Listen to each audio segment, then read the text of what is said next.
আজি আমি সকলো বিটিআৰ যেটো শান্তি চুক্তি ইয়াৰ দ্বিতীয়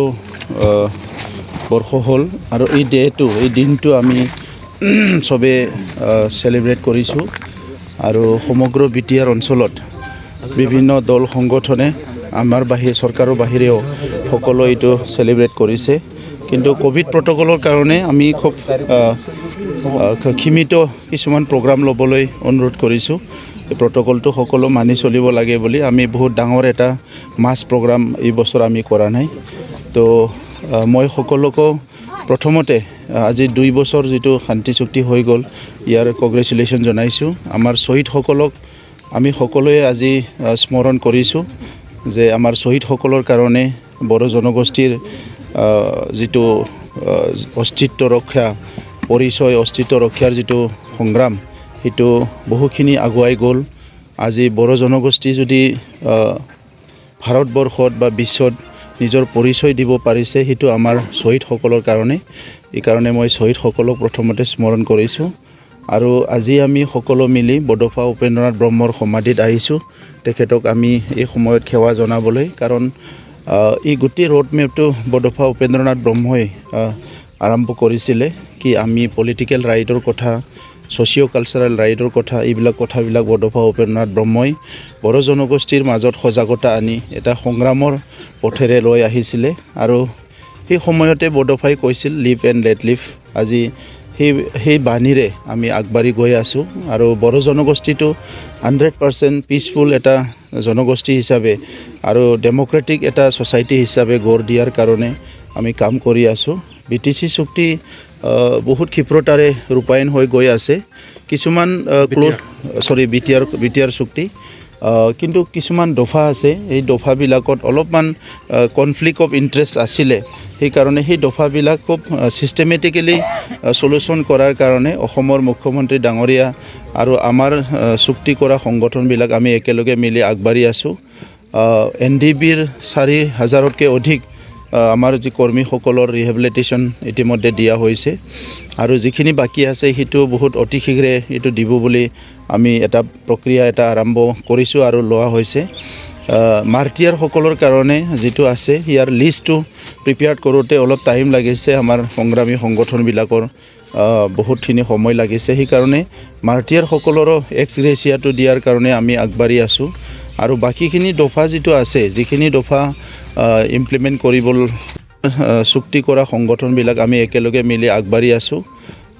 NDFBৰ 4000তকৈ অধিক আমাৰ যি কৰ্মীসকলৰ ৰিহেবিলিটেশ্যন ইতিমধ্যে দিয়া হৈছে আৰু যিখিনি বাকি আছে হেতু বহুত অতি শীঘ্ৰে এটো দিব বুলি আমি এটা প্ৰক্ৰিয়া এটা আৰম্ভ কৰিছো আৰু লোৱা হৈছে মাৰ্টিয়াৰ সকলৰ কাৰণে যেটো আছে ইয়াৰ লিষ্টটো প্ৰিপেয়াৰ কৰোতে অলপ টাইম লাগিছে আমাৰ সংগ্ৰামী সংগঠনবিলাকৰ বহুতখিনি সময় লাগিছে সেই কাৰণে মাৰ্টিয়াৰ সকলৰো এক্স গ্ৰেচিয়াটো দিয়াৰ কাৰণে আমি আগবাঢ়ি আছো আৰু বাকিখিনি দফা যেটো আছে যিখিনি দফা ইমপ্লিমেন্ট কৰিবল লাগে অতি শীঘ্ৰে সেইখিনি অতি শীঘ্ৰে ইমপ্লিমেন্ট কৰা হৈছে এডুকেশ্যন ৰিলেটেড ল্যাঙ্গুৱেজ ৰিলেটেড বহুতখিনি কাম হৈ গ'ল আৰু বিশেষভাৱে চাকৰি বাকৰি যিবিলাক কথা আছিলে 6.3 স্কুল প্ৰভিন্সিয়েলাইজেশ্যন সেইবিলাকৰ কাৰণেও বড়ো সাহিত্য সভা এফসু সকলকো ইনভলভ কৰি মিটিং কৰি থকা হৈছে আৰু অনীতি পলমে কিছুমান কলেজ কিছুমান হায়াৰ সেকেন্ডাৰী প্ৰভিন্সিয়েলাইজ কৰা হ'ব ইতিমধ্যে বহুতখিনি হায়াৰ সেকেন্ডাৰী আপগ্ৰেড কৰা হ'ল বহুতখিনি হায়াৰ সেকেন্ডাৰী সায়েন্স আহি গ'ল কলেজত সায়েন্স আহি গ'ল তো এই গুটি কামখিনি আমি খুব সিস্টেমেটিক্যালি কৰি গৈ আছো আৰু ডাঙৰ এচিভমেন্ট এটা হৈছে যে এতিয়া বড়োলেণ্ডটো চাবৰ কাৰণে অসমত সেপাৰেট ডিপাৰ্টমেন্ট এটা হ'ল আমাৰ কামকাজবিলাক খুব অসমতো স্পিডলি হৈ আছে সব কামবিলাক বড়োলেণ্ড ওয়েলফেয়াৰ ডিপাৰ্টমেন্টে চাই আছে বড়োলেণ্ড ওয়েলফেয়াৰ কাউন্সিল এটা গঠন কৰা হ'ল আগৰ চুক্তিবিলাকত সেইবিলাক নাছিলে আৰু সেই কাৰণে আধা বড়ো যিখিনি বাহিৰত ৰৈ গৈছিলে সেই সকলে পলিটিক্যাল ৰাইটটো পাবলৈ সক্ষম হোৱা নাছিলে কিন্তু ওয়েলফেয়াৰ কাউন্সিলটো গঠন কৰাৰ পিছত এই কাউন্সিলখনৰ যেটো সমষ্টি নিৰ্ধাৰণ কৰা বাকিখিনি কাম চলি আছে এইখিনি কামটো কমপ্লিট হোৱাৰ লগে লগে এটা ভাল এটা আমাৰ বড়োলেণ্ডৰ বাহিৰত বিটিআৰৰ বাহিৰত থকা বড়োসকলৰ কাৰণেও ভাল এটা সুবিধা আহিব মই এটো দেখিবলৈ বড়ো ছাত্ৰ সন্থাক ধন্যবাদ জনাইছো সমানে কাম কৰিব লাগে বুলি কোৱাটো মানে কিবা পলিটিকেল ষ্টেটমেণ্ট নহয়, এইটো এটা আপিল কৰিছে যে বড়ো জনগোষ্ঠীত যদি স্থায়ী শান্তি আহিব লাগে, বড়ো জনগোষ্ঠীৰ সমস্যাবিলাক যদি সমাধান হ'ব লাগে, যোনে যি পজিশ্যনত নাথাকে কিয় একেলগে কাম কৰিব লাগে। আপোনালোকে দেখিছে যি সময়ত আমি চুক্তি কৰিবলৈ কথা পাতি আছিলোঁ সেই সময়ত অপ'জ কৰি আছিলে যে এই চুক্তিটো হ'ব নালাগে, কিবা নালাগে। গতিকে আজি ৰুলিঙতে হওক বা অপজিশ্যনত চবেই মিলি পেলাই অঞ্চলৰ কাৰণে কাম কৰিব লাগে, আৰু এই কথাটো নিখিল বড়ো ছাত্ৰ সন্থাই আপিল কৰিছে। আৰু আমিতো সেই স্পিৰিটটো সদায় তেওঁলোকে BPF এই কথাটো আমি সদায় স্পিৰিটটো মেইনটেইন কৰি আহিছোঁ। BPFক এই কথাটো ক'ব লগা হৈছে কাৰণ BPFে এইটো অপ'জ কৰি আছিলে। যদি আমি এতিয়া চুক্তি এটাটো কোনোবা এজন ব্যক্তিক বা কোনোবা এটা দলক দায়িত্ব দি পেলাই বা দোষ জাপি পেলাই যদি সেইটো ৰূপায়ণ নকৰোঁ, তেতিয়া জাতিটোৰ বা আমাৰ অঞ্চলৰে ক্ষতি হ'ব। BSC চুক্তিটো কোনে কৰিছিলে, সেইটো যদি কোনোবাই অপ'জ কৰিছিলে, BTC চুক্তি যদি কোনোবা অপ'জ কৰে, BTR চুক্তি যদি কোনোবা অপ'জ কৰে, তেনেহ'লে ইয়াৰ সমস্যাবিলাকৰ স্থায়ী সমাধান কেতিয়াও নাহিব। সেইকাৰণে অঞ্চলটোক ভাল পোৱা, জাতিটোক ভাল পোৱা সকলো ব্যক্তিয়ে একত্ৰিত হৈ পেলাই আমাৰ যিখিনি সমাধান হ'ল এইখিনি আমি এতিয়া বাস্তৱত ৰূপায়ণ কৰিব লাগে, আৰু যিখিনি সমাধান হোৱা নাই ইয়াৰ কাৰণে আমি চবে মিলি কাম কৰিব লাগে। সমস্যা সমাধান কৰাৰ কাৰণে চুক্তি, গতিকে NDBৰ সমস্যাই সমাধান হৈছে। আজি NDB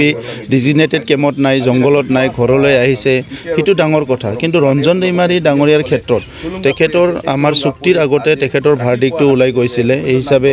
জুডিচিয়াৰীক মানে এদিনতে আপুনি বাইপাছ কৰিব নোৱাৰে, কিন্তু আমি সকলো দিশৰ পৰা চেষ্টা কৰি আছোঁ কি ৰঞ্জন দৈমাৰী ডাঙৰীয়াক মুকলি আকাশলৈ আনিব লাগে, আৰু তেখেতৰ লগত যিখিনি জেলত আছে সেই সকলোকো মুকলি আকাশলৈ আনিব লাগে বা বাহিৰত আনিব লাগে। সেইবিলাকৰ প্ৰক্ৰিয়াটো চলি আছে। আমি লিগেল এক্সপাৰ্টৰ লগত বহুতখিনি চৰ্চা কৰি আছোঁ। মই আশা কৰোঁ কম সময়ৰ ভিতৰতে ইয়াত এটা পজিটিভ ৰিজাল্ট এটা আমি দেখিবলৈ পাম। কাৰ্বি আংলঙৰ যেহেতু সেইটো সকলো এগ্ৰী কৰা হ'ল ইতিমধ্যে, তাত কাৰো দ্বিতাবত নাই, খালি এটা কনষ্টিটিউচনেল প্ৰক্ৰিয়া ইয়াত লাগে। সেই কনষ্টিটিউচনেল প্ৰক্ৰিয়াটো কৰাৰ কাৰণে আমি বাট চাই আছোঁ। আৰু মই গৃহমন্ত্ৰী ডাঙৰীয়াক এমাহ আগত লগ কৰি আহিছোঁ। সেই সময়তো খুব পজিটিভলি কথাটো কৈছে, আৰু অসমৰ মুখ্যমন্ত্ৰী ডাঙৰীয়া বা অসমৰ যিসকল আজি এই ইছ্যুজবিলাক আগতে অপ'জ কৰিছিলে বা বিভিন্ন মতামত দিছিলে, সকলো আজি পজিটিভলি এই কথাখিনি আগবাঢ়ি আছে। তো আমি আশা কৰোঁ এই বিষয়টো ভাৰতৰ সংবিধানত যিটো এটা সৰু এটা প্ৰক্ৰিয়া আছে এমেণ্ডমেণ্টৰ, সেইটো অতি শীঘ্ৰে হ'লে কাৰ্বি আংলঙৰ বড়ো সমস্যাটো স্থায়ী সমাধান হৈ যাব। गोजोनथाव खौरां, गोसो गुदुं फरायसा एबा सुबुंफोरनि थाखाय टारगेट कोचिं इनस्टिट्यूटआ बेसेन गोसा सुबिदा लानानै फैदों। जायफोर बिथांमोना banking, railway, SSC, insurance, defence, Assam police बायदि आनजादनि थाखाय साखाफारा जानो मोजां खाबु मोनाखै, बैसोर बायदि फरायसा एबा सुबुंफोरनि थाखाय मोनसे मोजां खाबु सफैदों। बरपेटा रोड विशाल मेगा मार्टनि साखाथियाव थानाय आमतलाव बे टारगेट कोचिं इनस्टिट्यूटखौ खुलिनाय जादों। आथिखालनि साख्रि मोनै आरो बेकार जेंनाखौ नोजोर होनानै बे टारगेट कोचिं इनस्टिट्यूटआ सोलोंसाफोरखौ गोबां गियान होनो थाखाय राहा लादों। बे टारगेट कोचिं इनस्टिट्यूटआव सोलोंथाइ होनो लानाय आयदाफोरा जाबाय banking, railway, SSC, insurance, defence आरो आसाम पुलिस। जायफोर सोलोंनो गोसो गुदुं बिथांमोना टारगेट कोचिं इनस्टिट्यूटआव मुं थिसननो एबा गोबां मिथिनो थाखाय 8134097059 एबा 8638961177 जानबुं नाम्बाराव जगाजग खालामनो हागोन।